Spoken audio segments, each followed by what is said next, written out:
okay, I have no idea what I want to do in my life. Well, I want to work in therapy, but how do I get there? That's what I told my academic advisor a year ago when I didn't have the faintest idea of what I saw myself doing in the next 10 years. And if you've had these same burning questions that I've had, I'm here today to inform you on how to become a clinical psychologist. Now, most people don't know what they want to do when they're in high school or college. Or if you have an idea, you just don't know where to start. As a psychology major, I knew that I always wanted to work in counseling. And after going down a long rabbit hole of careers, I landed on clinical psychology. And I told my academic advisor to explain it to me like I was 5 years old. Clinical psychology is a job career that has a positive outlook, and it's way easier to get into than medical school. Now, you may be asking, what is clinical psychology, and am I going to waste my time getting into a dead-end job? Well, I'm so glad you asked.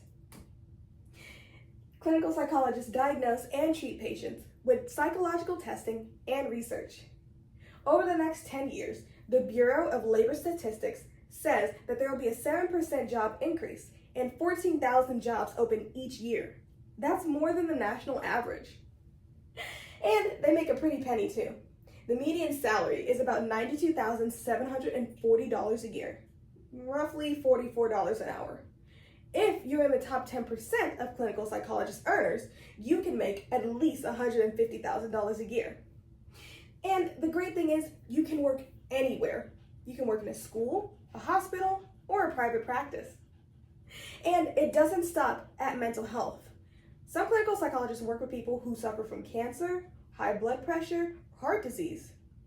Clinical psychology allows you to work in a variety of places and meet a variety of people. And in an era where we're recognizing mental health more and more each day, we need them now more than ever. So, enough of the technical jargon. I'm going to give you the steps to becoming a clinical psychologist. Simple and easy. First step, get a bachelor's degree. You need to get your Bachelor of Arts or your Bachelor of Science in Psychology. While you're in your undergrad, it's important that you get to know your professors, because after your bachelor's comes your master's.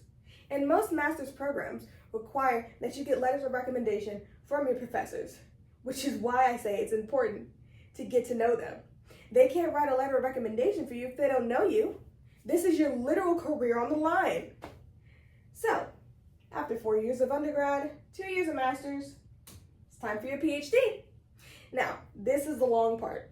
It can take anywhere from 5 to 7 years to get your PhD. And most of the coursework is research-based, because at the end, you're going to have to write and defend your dissertation. And during your doctoral program, you're going to want to take at least a 1-year internship.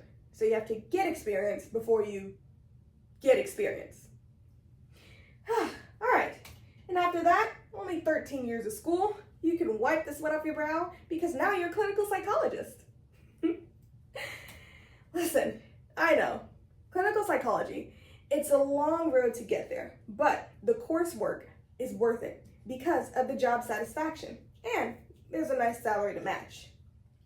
Clinical psychologists have a very positive job outlook, and it's definitely worth it in the end. So, are you ready to become a clinical psychologist? You better start working on your dissertation topic now. Thank you.